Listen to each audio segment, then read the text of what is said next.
sesión número 3 se da por aprobada por no haber sido objeto de observaciones. El acta de la sesión número 4 queda a disposición de las señoras y señores diputados. El señor secretario dará lectura a la cuenta. Señora Presidenta, se ha recibido un oficio del Superintendente de Servicios Sanitarios mediante el cual informa que las ventas accionarias no son inéditas en el sector, pues en el ámbito de la sociedad anónima no es un hecho inusual.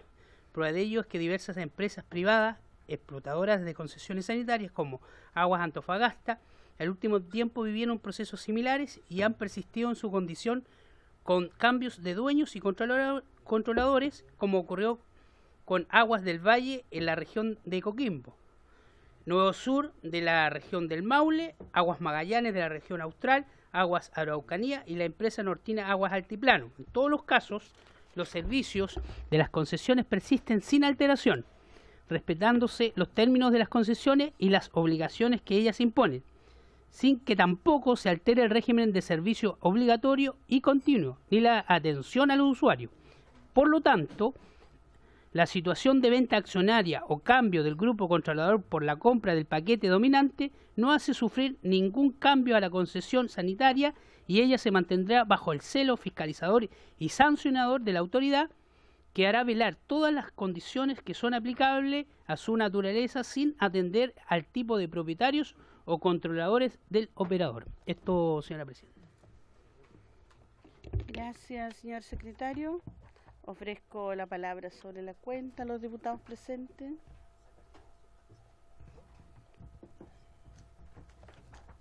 Puntos varios.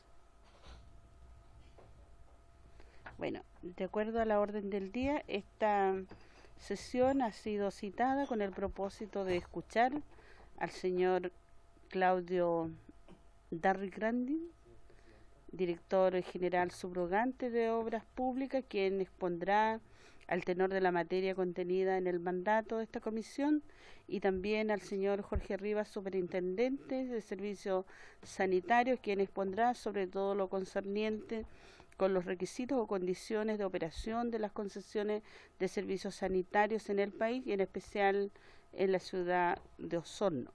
Le vamos a ofrecer la palabra al señor superintendente de Servicios Sanitarios. Y había una pregunta que se nos había quedado, señor superintendente, al otro lado, para que pueda encender el micrófono, en la parte de la base. Esa es, sí. Muchas gracias, presidenta. Comenzamos nosotros la exposición. Y usted me decía que tenía una pregunta. Una pregunta que se nos quedó porque tuvimos la presentación que nos hizo los representantes de Corfo y nosotros requeríamos conocer el contrato que se tenía a través de ESAL con la Corfo, como nos había señalado anteriormente, y nos señalan de que en cierta forma esos antecedentes solamente obran en la Superintendencia de Servicios Sanitarios y que ellos solamente disponían de información respecto al 5% de las acciones que ellos tienen y en los cuales no tienen tampoco dentro del propio directorio la autoridad respecto a eso. Entonces nosotros necesitamos aclarar realmente dónde podemos disponer de este contrato y por lo tanto también dentro de eso nos surgieron las inquietudes, por eso es su segunda venida acá.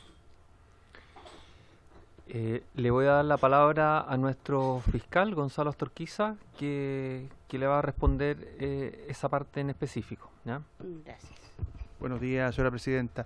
Esa información, no, por desgracia, los documentos no los tenemos nosotros en la superintendencia, no están, lo estuvimos buscando, sin perjuicio que seguiremos viendo, porque son cosas muy antiguas, pero lo que se hizo ahí, esto no es una, no pensemos que es como una concesión de obra pública donde existe un contrato entre el Estado, digamos, y el concesionario. Aquí son decretos de concesión y lo que se hizo aquí es cuando se transforman en sociedades anónimas estas empresas del Estado, lo que se transformó después fue ventas de acciones a los particulares. Por lo tanto, no es más que una venta accionaria a otra empresa que fue la que asumió en este caso, según lo que indicó en su informe la Corfo, digamos, la posesión de accionaria nueva. Por lo tanto, en ese contrato no aparece ningún tipo de obligación especial, ninguna cosa que cambie el estatus de esa empresa respecto del resto de las empresas. O sea, y como lo va a explicar el señor superintendente, cuáles son las obligaciones a las cuales se encuentra sometida en este caso ESAL, que es exactamente las mismas obligaciones de calidad y continuidad que tiene el resto de la industria sanitaria en el país. De acuerdo. ¿Usted, don Claudio, quería hacer alguna Sí, Presidenta, me permite, que no quería saber simplemente cómo va a ser el orden, porque el superintendente trae una presentación y yo básicamente traigo lo que tiene que ver con las gestiones que se hizo en este problema, en esta coyuntura respecto del ministro subsecretario. Entonces no sé cuál es el orden que usted, Presidenta, quisiera establecer. ¿Usted quisiera hacer su intervención primero para poder explicar el contexto más general o Claro, lo dejo en más libertad? general. Ya. Ya, perfecto. Entonces, Gracias. señor superintendente, por favor, le voy a conceder la palabra al señor Claudio Darrigrandi, director general subrogante de Obras Públicas. Sí, ves, mejor esta más.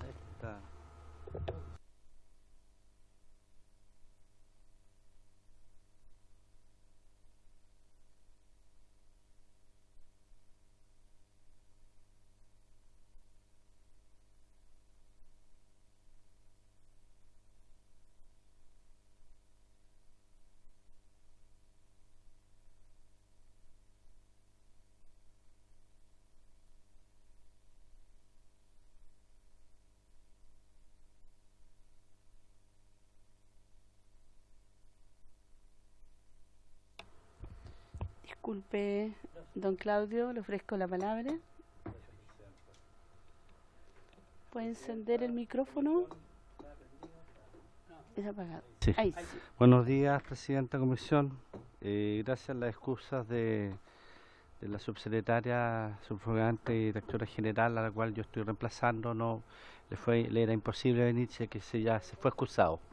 Y se excusó a través de oficio, eso entiendo. Bueno, como ustedes saben, la ley 18.575, que es la ley orgánica constitucional de bases generales, establece que los servicios serán básicamente, serán algunos descentralizados, organismos descentralizados, ¿ya? Y por ende, en lo que es SIS, nosotros tenemos que es un organismo que tiene personalidad jurídica propia, patrimonio propio, y lo que son las competencias y facultades exclusivas en lo que es la supervigilancia.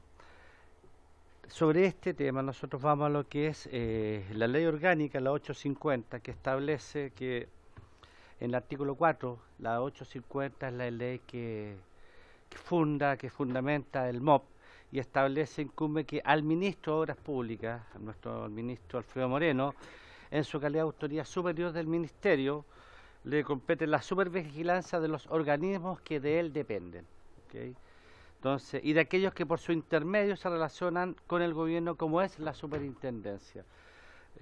Aquí la superintendencia forma parte de lo que es la estructura MOP, pero el rol del ministro es la supervigilancia, porque a partir de esto se fundamenta, como decía, por eso hablé de la ley 18.575, que corresponde a aquellos que visualiza aquellos organismos que tienen una descentralización. La ley orgánica SIS, en el artículo primero, establece que se crea la superintendencia como un servicio, y aquí lo señala, funcionalmente descentralizado, que tiene personalidad jurídica y patrimonio propio, y que está sujeto a la supervigilancia del presidente a través del Ministerio de Obras Públicas. Dicho esto, lo que voy ahora a presentar tiene que ver con el cronograma a partir de los problemas que se tuvo con ESAL a partir del 11 de julio, en donde, que es lo que va a indicar las gestiones, aquello que le correspondió al ministro Moreno y al entonces subsecretario Lucas Palacio, en cuanto al apoyo que se estuvo realizando en todas estas labores. Esto parte el 12 de julio, con la llegada a Sorno de las 20 horas del subsecretario Palacio, traslado a la planta, evaluación en terreno junto con el intendente subrogante y el diputado Hernández, Ceremi, Salud, Justicia.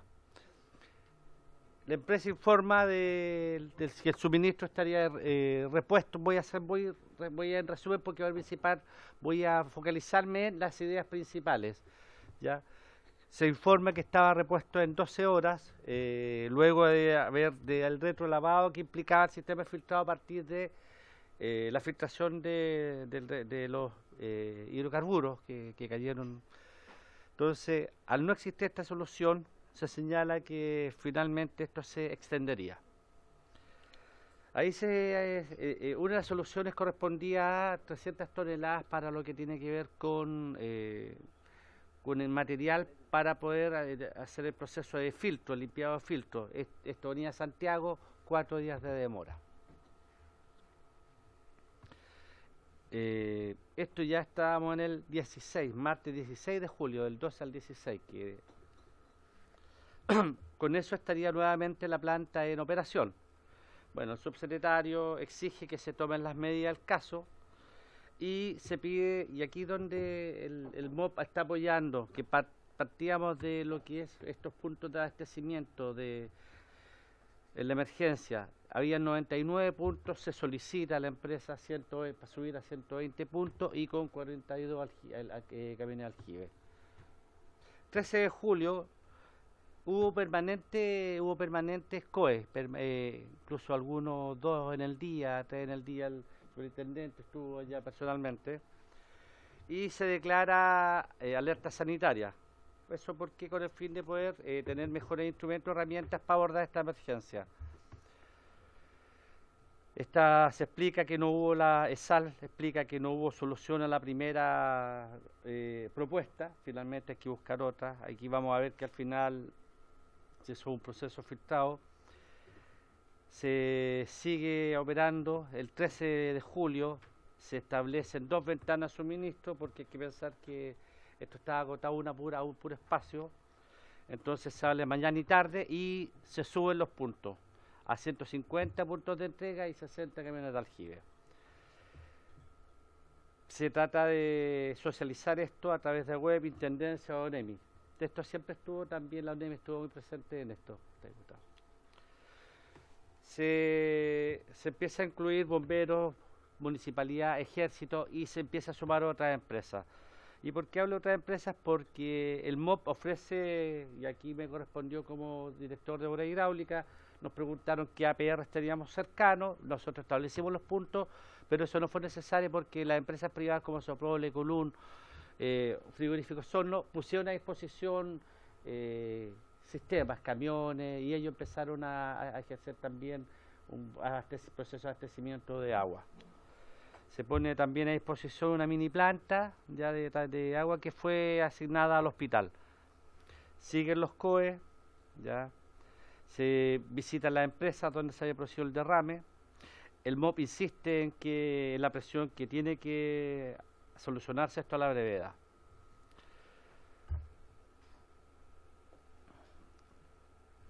El 14 de julio, parte COE, estamos en 170 puntos de distribución ya. Todo esto es gestiones y presiones de los organismos subsecretarios y ministro que estaba. 170 puntos de distribución, 70 camiones de aljibe. Entonces, ese día empezaron a llegar los primeros camiones con material del filtrado.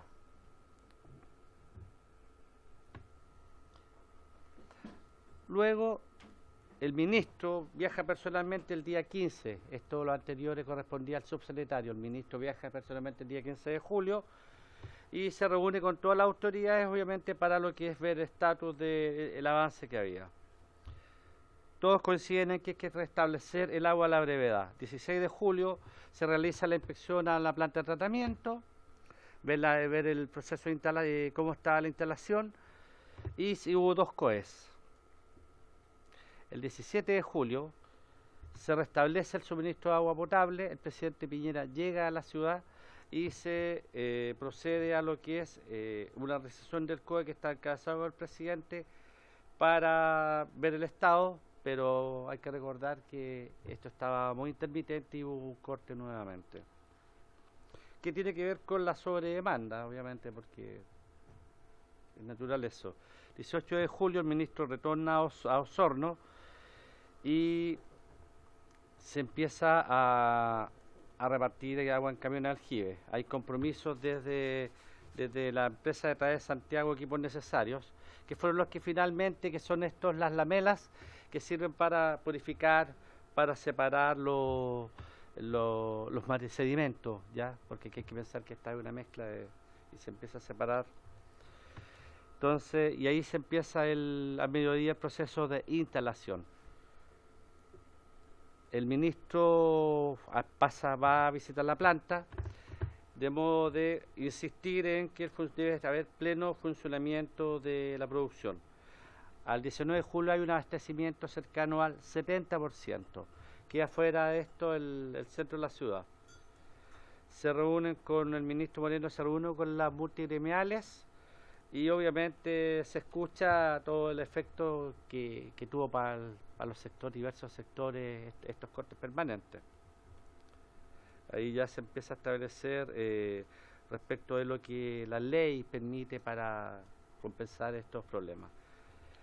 El 20 de julio se termina el proceso de instalación de estas lamelas y se realizan las pruebas necesarias para el funcionamiento, donde ya quedaba, como les decía, un 30% sin suministro. Se certifica la calidad del agua, que es un tema relevante en esta situación, y el 21 de julio se restablece ya el total suministro a toda la ciudad. Entonces, ¿qué es lo que estamos presentando acá? Básicamente tiene que ver con que, si bien es cierto, la superintendencia es un organismo descentralizado donde el ministro ejerce su rol de supervigilar, ¿ya?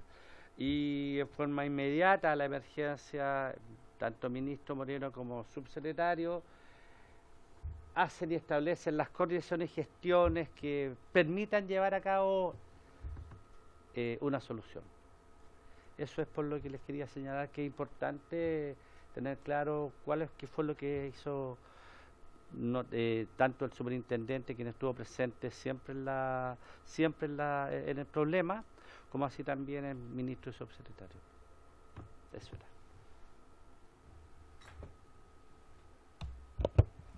Muchas gracias, don Claudio. No sé si sería importante que le ofrezco la palabra a cada uno de ustedes que quisieran hacer algunas consultas o sugerencias. Diputado Harry Jurgensen. Muchas gracias, presidenta. Saludar a nuestros invitados. Estuve bien atento a la presentación que relata bien resumido los acontecimientos y la participación de las autoridades, ¿no? Pero yo creo que debemos precisar algunos episodios que aclaran también por qué hubieron retrasos, ¿no es cierto?, en que se restablezca el servicio como corresponde. Se habla de plan A, plan B. El plan A, para que la comisión lo entienda, bueno, yo participé en algunos COE, era solo retrolavar, ¿no es cierto?, y de esa forma poner la planta nuevamente en operación. Y se debe precisar que ESAL quiso insistir en ese sistema o en ese plan A por más tiempo. Y fue justamente la autoridad que exige que se aborte ese plan A y se echa a andar inmediatamente el plan B, que era cambiar completamente el material filtrante y no esperar a ver si funcionaba o no el plan A, que no estaba dando resultados según lo que tengo entendido desde lo que escuchábamos nosotros en esos COE, ¿no es cierto? Entonces ahí fue fundamental ese trabajo en conjunto para decir, yo creo que fue una buena decisión, si no se puede haber retrolavado por muchos días más y de ahí recién tomar la opción del plan B. Pero aparte de eso, no se informa por parte de la planta ESAL que además de hacer el recambio de material filtrante era necesario hacer el cambio o reposición del sistema de floco de decantación que consideraba las lamelas que usted menciona. esa información no está en las manos o en conocimiento de la autoridad. Y se supo recién que era necesario también recurrir a aquello cuando colapsa el sistema y se explica que es a raíz de una sobredemanda de agua. Y en ese minuto se informa a la autoridad que es necesario traer material de flujo de decantación y fabricarlo incluso, esperar a eso recién hasta que esté en los hornos. Y también yo soy testigo, y sería bueno que usted lo aclare acá a la comisión, en que se le exige también, y principalmente de parte del Ministerio de Obras Públicas, a que se traiga a la brevedad ese material de flujo de decantación, las lamelas, lo antes posible, sea donde sea, y no se espere hasta que sean fabricados. Y justamente para que la reposición de servicio sea cuanto antes, que es lo que está exigiendo la autoridad y por supuesto a toda la ciudadanía que está afectada. Eso por mi parte, Presidenta, solamente pedirle al representante del Ministerio que se aclare ese punto, porque por lo menos lo que yo vi cuando participé en los COE. Muchas gracias. Ofrezco la palabra, diputado. Entonces, ¿podrá don Claudio responder? Bueno, traté de hacerlo por tema de tiempo para dejarle espacio al superintendente, acotar esta presentación, pero tal cual como se puede ver acá, siempre en cada día que hubo se muestra cómo el ministro y cómo tanto autoridades, ministro como subsecretario, exigieron siempre apurar y solicitar ajustar los plazos, como aquí se establece. Siempre hubo dentro de lo que se puede realizar en las facultades, la intención y la mayor prioridad del ministro y el subsecretario de apurar todos los plazos posibles y de presentarlas, como dice el diputado, las soluciones. Y efectivamente, cuando parte esto, no solamente se está estableciendo el plan B, sino que se nos pide como obra hidráulica al otro día ver qué alternativas podemos los otros directores nacionales apoyar esto. Por eso que señalaba de apoyarlos con APR, porque pues la prioridad básicamente era de dar el suministro.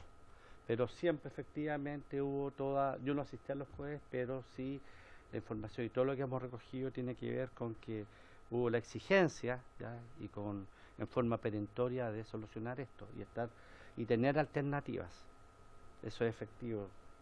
Y ahí nos puede dar más antecedente el superintendente, a quien le quisiera la palabra, porque tiene parte de lo que se está solicitando en esta comisión.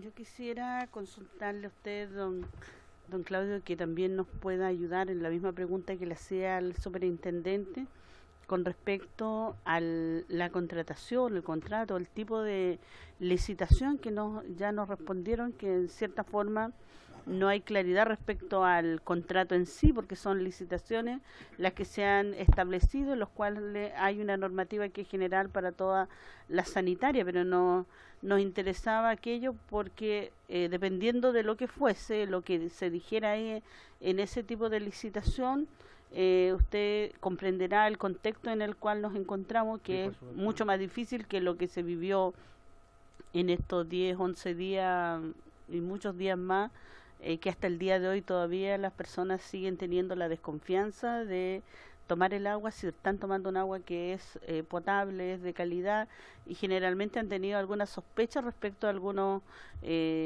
olores que han aparecido y que lo han manifestado también a la propia empresa. Entonces, saber con exactitud por qué no hubieron planes de contingencia, independiente que lo más probable ustedes a la llegada del subsecretario y del ministro se da una situación distinta en las propias decisiones que estaba tomando el COE, porque habían pasado muchos días y la verdad es que estos centros que debieran estar instalados no más allá de 500 metros, como se nos señaló en una exposición que también tuvimos aquí en la comisión, y se nos decía que la verdad es que para atender una situación de emergencia que fue tan grave como la que se logró con Osorno, con la ciudad completa de Osorno, al menos debiera haberse planificado cuál era la magnitud de esta establecer cuántos días eran lo que aproximadamente pudiera estar con este material de limpieza que se introdujo, el cual usted señalaba, y en eso también debiera haberse tenido a disposición lugares más centrales donde debiera haber estado la entrega del agua. Entonces, cuando uno dice quién tenía que garantizar el agua a la ciudadanía, era la propia empresa.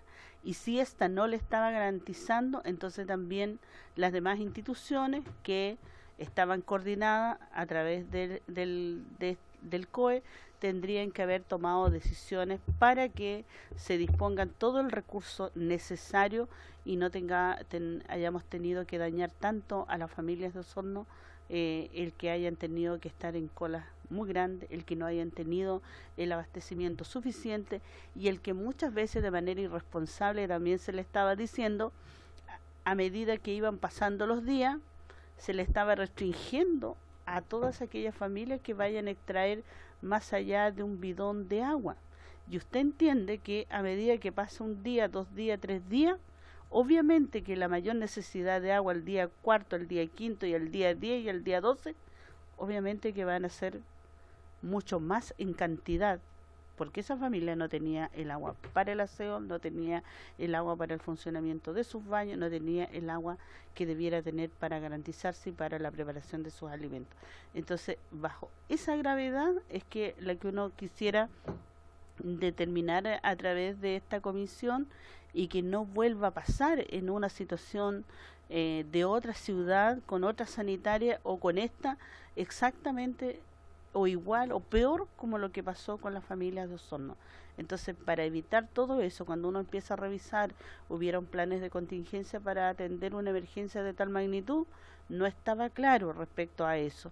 Y sin embargo, después cuando uno escucha a muchos que nos han ilustrado y nos han señalado cuáles debieran haber sido el actual, entonces uno dice, pero ¿qué fue lo que faltó? Con lo mismo que está preguntando el diputado Jürgensen respecto a cuántos tipos de planes existieron en este minuto en tomar decisiones y que los tiempos hayan sido menores para resolver una situación de tanta gravedad como la que ocurrió.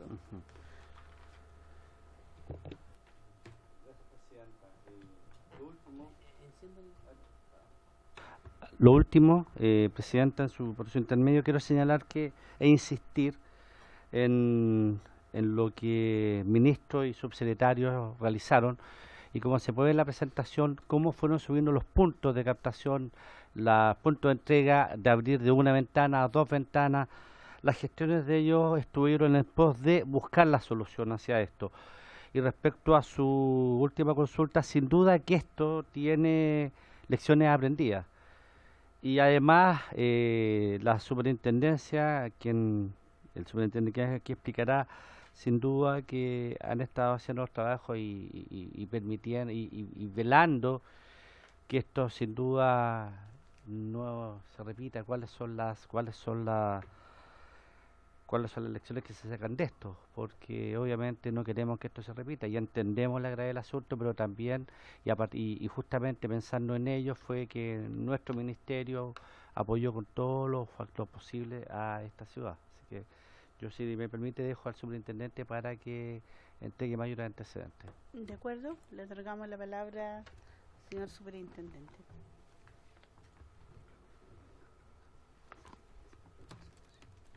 Gracias, Presidenta.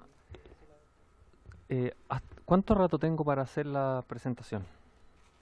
Son las 9:30, unos 10 a 15 minutos, porque... Ok. ¿Sí? Ya.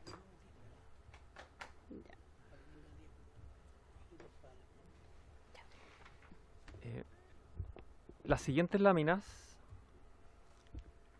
tienen por propósito tratar de contextualizar la inquietud que hay respecto de los contratos de concesión.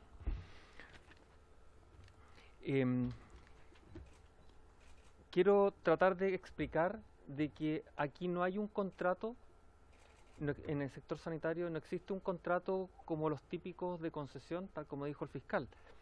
No es que una empresa firme con el Estado en una redacción de que me comprometo a esto otro, y aquí está la firma. Eso no existe en los servicios sanitarios, por lo tanto no es posible encontrar un contrato que diga ESAL o cualquier empresa sanitaria está comprometida a esto, esto otro o algo así. ¿Ya? Eso no está. ¿Por qué?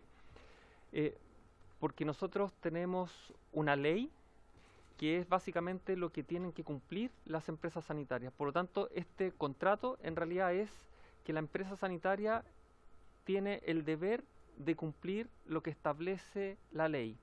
Y la ley, en este caso, es aplicable a todas las empresas sanitarias. Y por eso en esta lámina dice, única ley aplicable a todas las empresas sanitarias. Es decir, sea una empresa estatal, pública, privada, como sea, esa empresa tiene que cumplir exactamente lo que dice la ley. Y todas las empresas del país tienen que cumplir la misma ley. ESAL o cualquier empresa del país tiene que cumplir la misma ley. ¿Ya? ESAL no tiene un contrato de concesión específico porque su contrato, entre comillas, es la ley, es cumplir la ley. ¿Ya? Y por eso dice ahí, el régimen de concesiones se aplica sin discriminación a concesionarios de propiedad pública o privada. Bueno, y la CIS es quien fiscaliza. ¿Ya? ¿Cómo operan estas concesiones? Las concesiones se pueden adquirir, ¿ya? Y la ley lo permite, que una concesión que por el Ministerio de la Ley nació como concesión, que no hubo un contrato, se pueda adquirir o vender. Y es lo que ha estado pasando en los últimos años, donde fueron empresas estatales. ESAL fue una empresa estatal que nació por el Ministerio de la Ley, no tenía un contrato con el Estado. Por el Ministerio de la Ley, ESAL era una concesionaria y tenía que cumplir la ley. Y esa concesionaria fue vendida en un porcentaje a privados. Y es lo que ha pasado con la gran mayoría de las empresas sanitarias del país.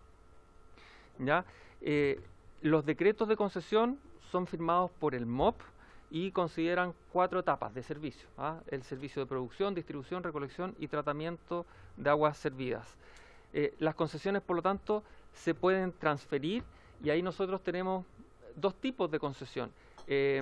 Como la de ESAL, donde ESAL es dueña completa de la infraestructura y de esta concesión, o también hay un segundo esquema en donde hay una empresa estatal que se llama ECONSA, que es la dueña de la concesión, pero cede en explotación a un tercero.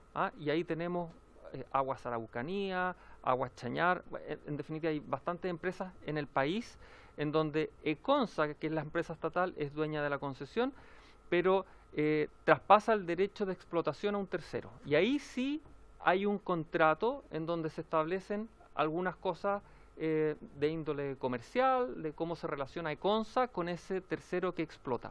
No es el caso de ESAL, porque ESAL tiene el régimen de dominio completo de la concesión, por lo tanto no tiene un contrato, insisto, no hay un contrato, simplemente tiene que cumplir lo que establece la ley.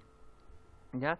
Se reitera, hay exigencias que se le hacen a todos los concesionarios por igual y nosotros como superintendencia tenemos que velar por esas exigencias y básicamente lo que uno podría decir que es el contrato, que es cumplir la ley, está establecido en normativas. Las empresas sanitarias están obligadas, y aquí sale en negrilla el título, garantizar la calidad y continuidad del servicio. Ese es el pilar fundamental de la ley y que están obligadas las empresas sanitarias, garantizar su calidad y continuidad de servicio. ¿Ya? Y para eso existen normas que tienen que cumplir en agua potable, hay una norma específica, la 409, que tienen que cumplir esa normativa para garantizar la calidad del agua potable, hay una norma específica para alcantarillado, la 1105, hay una norma específica para las descargas de las aguas servidas tratadas, que es el DS90, esas son las normativas, la legislación que tienen que cumplir las empresas sanitarias. Esa sería la especie de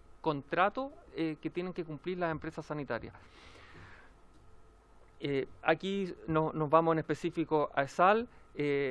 ESAL fue concesión por el solo Ministerio de la Ley, cuando la ley se establece en el año 90, y el año 97 se formaliza esta concesión en un decreto MOP, y que ahí está el decreto 1228 del 31 de diciembre de 1997. Ahí ese decreto MOP, que no es un contrato que lo que estamos pensando, un contrato de concesión, es simplemente donde establece que ESAL es la dueña de estas concesiones y tiene las obligaciones de explotarlas y garantizar la calidad y continuidad del servicio. Pero ¿qué pasa? En el año 98, la Corfo, que era la propietaria de ESAL, una empresa estatal, decide vender el 55% de las acciones. Y ahí es donde ESAL se privatiza, en definitiva, porque hay un controlador, que es el mismo controlador actual, que se llama Iberaguas, que compra el 51% de las acciones. Esto no hay todavía ningún contrato detrás, esto es una venta accionaria, por lo tanto hay un accionario mayoritario que compró esas acciones. No se ha modificado ningún tipo de contrato, ni se ha modificado la concesión. ESAL tiene que seguir haciendo lo mismo, garantizar la calidad y continuidad del servicio. ¿Ya? Eso es para tratar de explicar esta primera inquietud respecto de las concesiones, de si hay un contrato. Por eso le decimos que más que no tengamos claridad es que no hay un contrato de concesión específico de ESAL con el Estado. No existe. El contrato es lo que está establecido en la ley, ¿ya?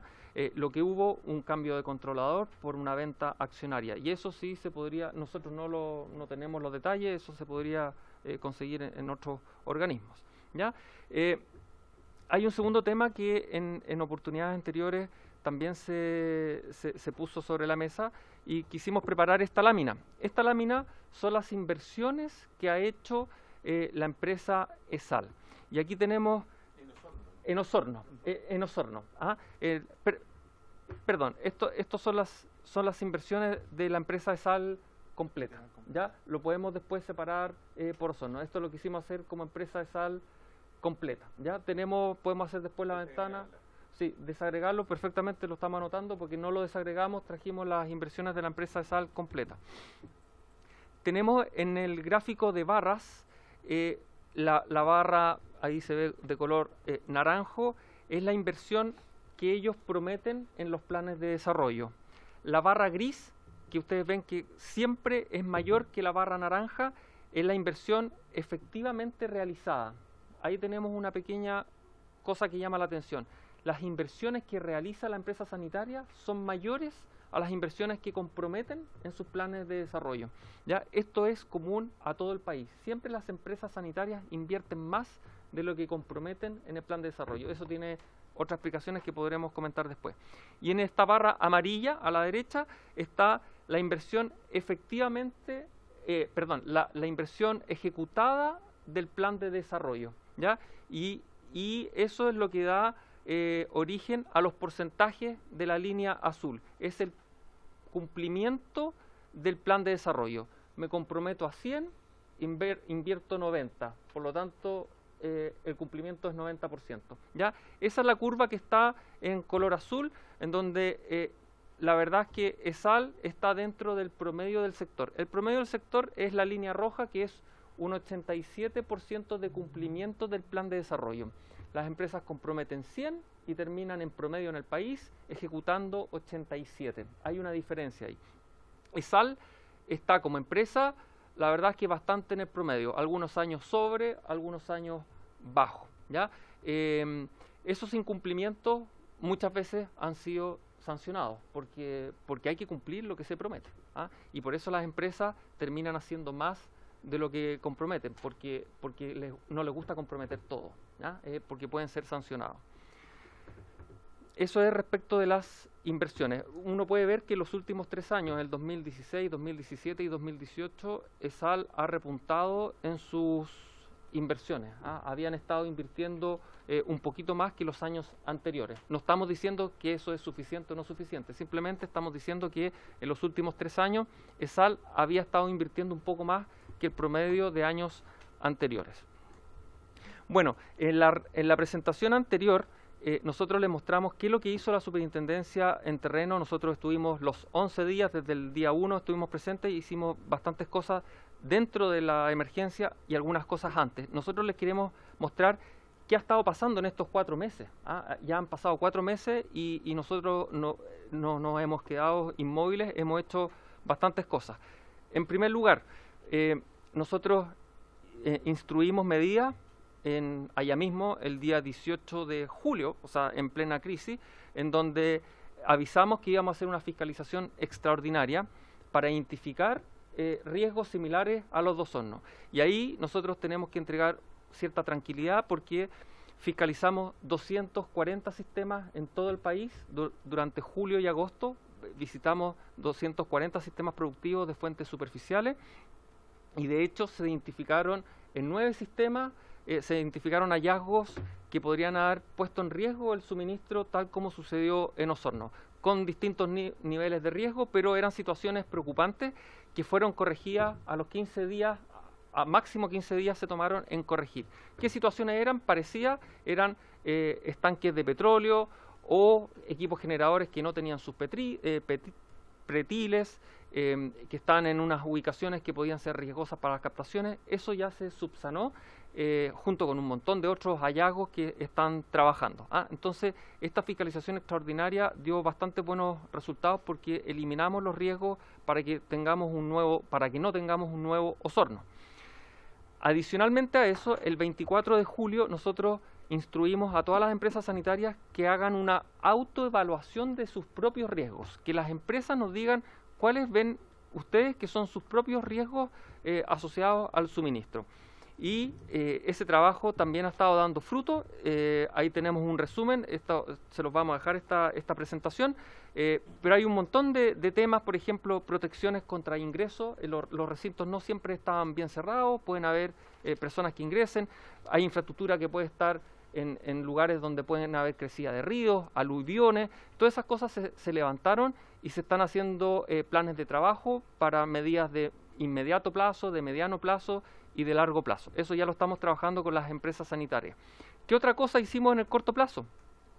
Nos coordinamos con la SEC, hicimos fiscalizaciones en conjunto y de hecho, a propósito de Osorno, la SEC estableció a todas las empresas sanitarias una regularización de las instalaciones de combustible, que fue uno de los problemas que tuvimos en Osorno. Por lo tanto, aquí ya hay un primer fruto donde SEC instruyó a todas las empresas sanitarias del país a que regularicen su manejo de combustible. Otra cosa muy importante que nosotros hicimos, y esto es para una de las inquietudes que salió recién en la mesa, para entregar mayor tranquilidad a la población. Dado que la calidad del agua es algo tan relevante para la población, nosotros hicimos un control paralelo como superintendencia durante el mes de septiembre y los primeros días de agosto. Fuimos y contratamos un laboratorio a nombre nuestro, digamos, que hizo 150 análisis de calidad de agua en todo Osorno, en distintas partes de Osorno. El 100% de los análisis salieron bien. El agua, tal como se anunció en su minuto, sigue siendo de excelente calidad. No hay que temer para tomar esta agua porque realmente por todos lados hemos hecho análisis y el agua está cumpliendo calidad. Eso lo terminamos los primeros días de octubre. ¿Qué otra cosa fueron medidas de corto plazo? Comentábamos la vez anterior que en octubre del 2018 se hizo una auditoría a la planta Caipulli que detectó una enorme cantidad de falencias. La planta Caipulli en Osorno, la que tuvo la contaminación de combustible. Y bueno, ello había comprometido solucionar todas estas falencias en septiembre. Por lo tanto, nosotros durante octubre y noviembre fuimos a fiscalizar que se hayan superado todas las observaciones que se habían hecho. De las 35 observaciones que levantó la auditoría a la planta Caipulli, 27 ya habían sido corregidas por la empresa sanitaria, pero queda un grupito de 8 observaciones que todavía no han sido subsanadas, así que por lo tanto yo hace algunos días atrás emitimos un oficio a la empresa SAL para exigirle que dé solución a estas 8 observaciones que todavía no se levantan, y por supuesto que se exponen a sanciones. ¿Qué otras medidas de corto plazo? Estuvo un trabajo de compensaciones. Esto es un tema que lleva el CERNAC, pero evidentemente nosotros tuvimos que apoyar al CERNAC en esto. Hubo un muy buen acuerdo, creemos nosotros, porque en este cuadro ustedes pueden ver que está la distribución de los clientes respecto de cuántos días fueron afectados. Hay un grupo que fue afectado 6 días, otro 8 días y otros 10 días. Finalmente se logró que la empresa ESAL accediera a que a todos los clientes afectados se le devolvieran por 10 días de falla, no 6 ni 8, sino que a todos por igual los 10 días. Y hay un monto en compensaciones que eso lo podrá dar cuenta el CERNAC. Nosotros estuvimos aquí apoyando en este trabajo. ¿Qué otras medidas de corto plazo hemos estado haciendo? Estamos instruyendo estándares mínimos a las empresas sanitarias. Nosotros hemos sacado muchas lecciones aprendidas de esto y una de esas lecciones aprendidas son los estándares mínimos. Y por eso estamos reforzando que los recintos deben cumplir con ciertos estándares mínimos y ahí ustedes pueden ver que ya están saliendo los oficios para hacer cumplir a las empresas sanitarias estándares mínimos.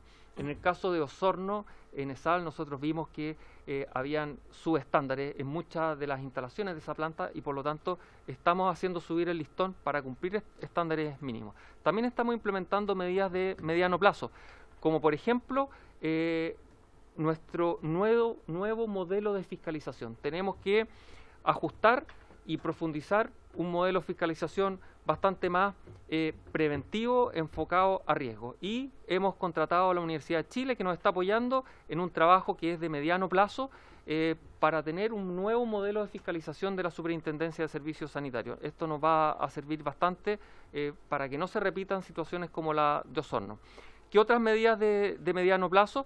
Estamos elaborando un convenio con otros organismos para hacer fiscalizaciones multisectoriales. Y en concreto, esperamos que ya a partir de enero tengamos firmado un convenio con la Superintendencia de Electricidad y Combustible y con la Dirección del Trabajo para que nosotros, cuando fiscalicemos, tengamos esta mirada más integral que hace falta tener en nuestras fiscalizaciones. Otra medida de mediano plazo es justamente una de las cosas que estaba como inquietud, es respecto de los planes de emergencia. Aquí yo les quiero contar que lamentablemente nuestra legislación, yo se lo había comentado antes, no establece un estándar de planes de emergencia y por lo tanto nosotros como superintendencia hemos ido empujando que voluntariamente las empresas sanitarias acojan un estándar de emergencia internacional. Hay ciertos estándares internacionales y estamos caminando para que todas las empresas sanitarias del país, mientras no tengamos una nueva ley que lo exija, pero sí voluntariamente que las empresas sanitarias acojan este estándar y que es un estándar en donde se requieren coordinaciones multisectoriales. Y aquí estamos trabajando en conjunto con ONEMI, con MinSal, con Interior, con todos los municipios, por supuesto, y las empresas sanitarias. Y aquí hay un mapeo de todo Chile. Les quiero mostrar.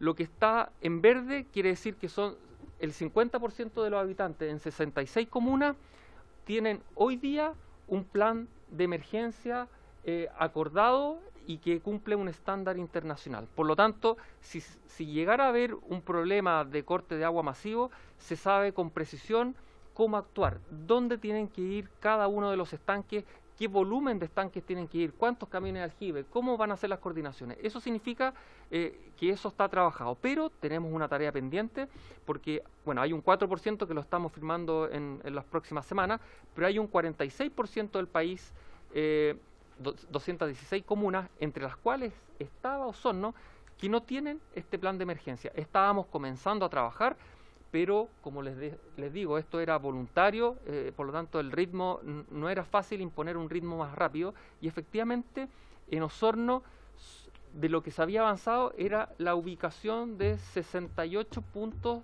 de estanques. Eso ya estaba claro, que había que tener 68 puntos donde íbamos a hacer suministro alternativo, pero no se había avanzado en qué volúmenes teníamos que tener en cada uno de esos 68 puntos, cuántos estanques, qué volúmenes de estanque y cuántos camiones aljibes tenían que suministrar en esos 68 puntos. Por lo tanto, si hubiésemos tenido este plan de emergencia, las cosas podrían haber sido bastante más rápidas.